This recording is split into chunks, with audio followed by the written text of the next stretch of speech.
Welcome back, everyone. Today we are going to do a game review of a game I had recently, and I'm going to talk you through it about what happened in the game, but at the same time, I'm going to go over some of the misses that I had, which is very important because you want to review your game to see what you've missed. And uh, I think I missed Checkmate in this game at least a few times.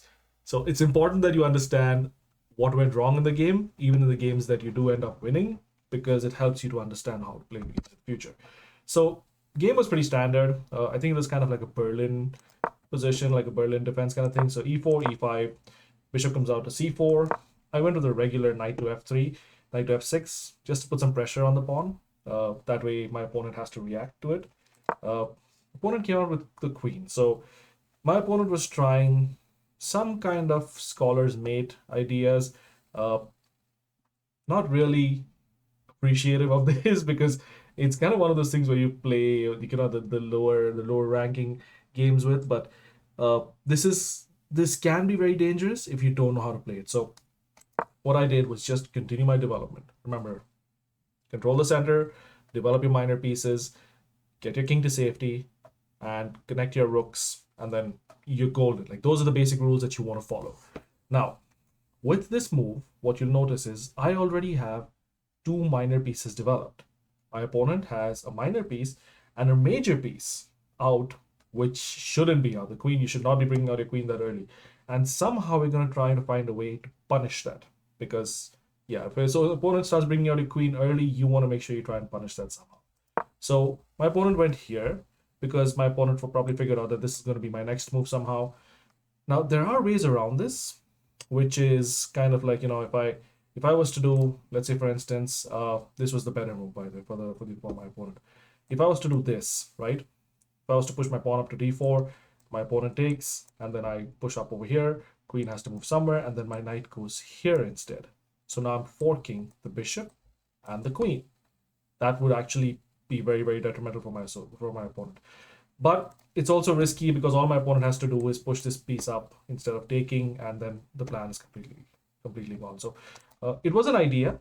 It's good to have these ideas. It's good to think through them because you want to make sure that you have a plan rather than nothing at all.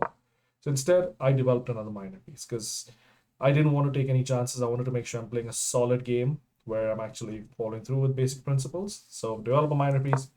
Opponent came up with the pawn. Now this doesn't work anymore because now even if the opponent takes, moving this up, this pawn just takes it automatically.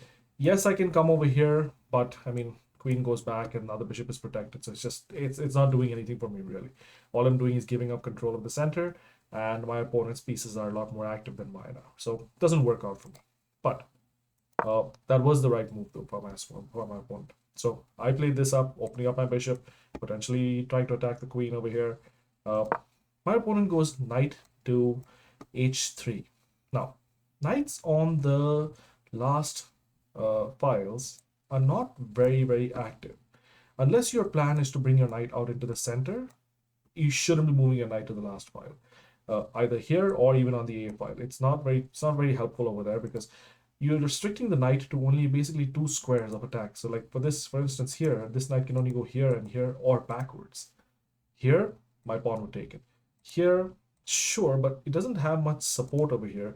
If I was to bring something else into the game, like, if I was just supposed to castle, let's say, for instance, then this knight is wasted. The effort is wasted. But so here, I just move my bishop up. Now, here's the plan. So I know the engine doesn't like this move as much. The engine preferred if I went all the way up here because now the opponent can no longer play h3 to drive my bishop away. So the queen has to move away somewhere. Uh, and there's all kinds of trouble that could be caused over here. But having said that, why I like this move a lot is because it forces the opponent to react to this. Now the right move, or at least the best move in this situation, would be for my opponent to pull the bishop back, because then if I take, then the pawn takes and the rook is open, right? Here, why I like to do this is because if my opponent does take, my pawn takes, and then I castle my king, and now my rook has this open file over here looking at the queen. That's my plan. That's what I really want to do. And that's why I like bringing my bishop out over here to actually try to take that bishop or make that bishop take mine, because that's better for me. My pawn opens up and suddenly my rook has this open file over here. Uh, this doesn't always work. Most times it does, but You want to make sure that you have a plan in place, right? So here's what my opponent did. My opponent took. So I took back.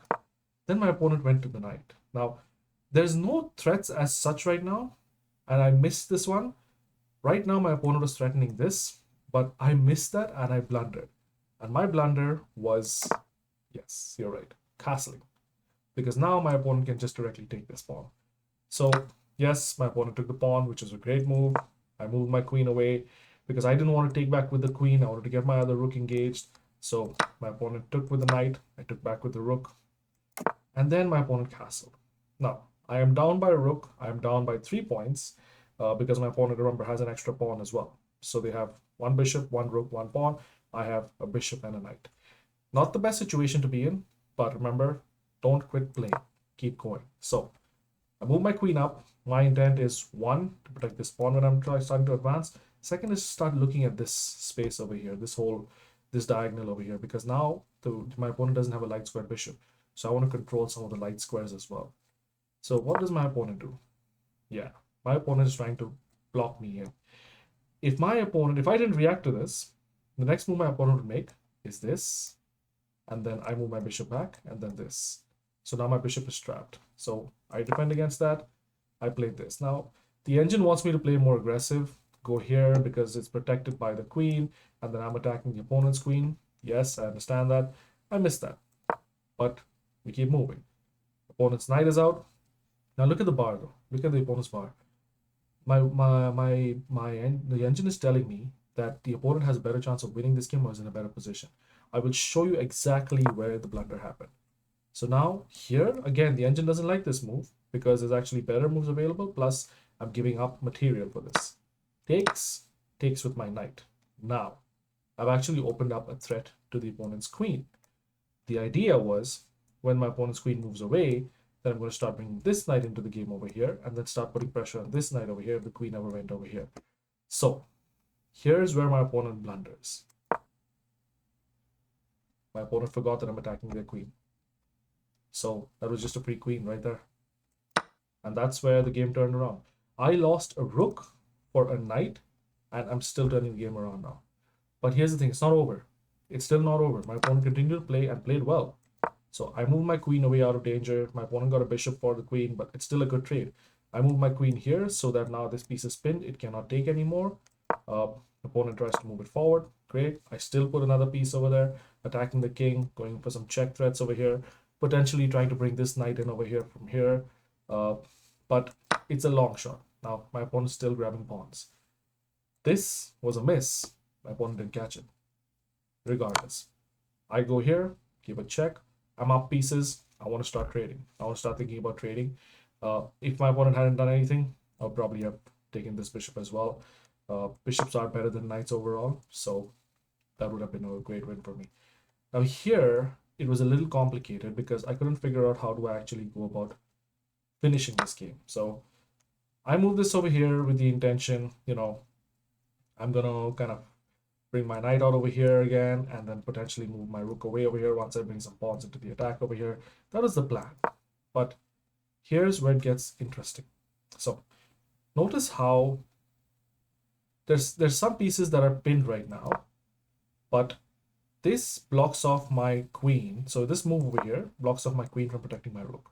So my opponent has free reign to actually capture my rook right now. So I have to protect my rook. So I move my queen there. But now I am also threatening this covered attacks on the opponent's king. So does my opponent catch that? No, my opponent does not catch that. So I capture a piece. Here's where my miss was.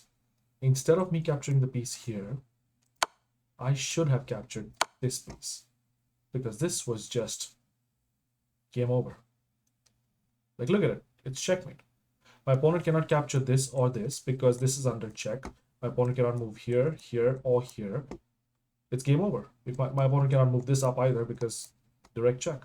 So my opponent cannot even capture this way because my knight's protecting it. So that was my first miss of checkmate. So I kind of messed that up. That was a blunder by me, but it was a miss, not a blunder, it was a miss. So instead I took the bishop because I thought, I'm going to eventually get the checkmate. And I did. It's just, it took longer than I was supposed to. So pinned piece, this piece is pinned, cannot take it. So I went to go for a check over there. Opponent came forward. I took the rook. Shouldn't have taken the rook. It was better for me to continue attacking while I had the chance to.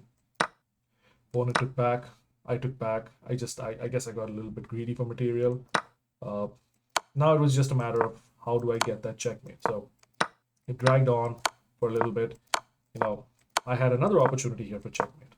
Instead of this move right here, I could have just done this, and that would have been checkmate because I forgot that this piece is protected by my knight. So my opponent has no more squares to move to. That's just checkmate. Again, that's a miss on my part. But having said that, we found the checkmate. It's just there was a few misses over there, and if I had a stronger opponent, they would have probably caught up to it. Uh, Not to say that it wasn't a good game. It was a good game.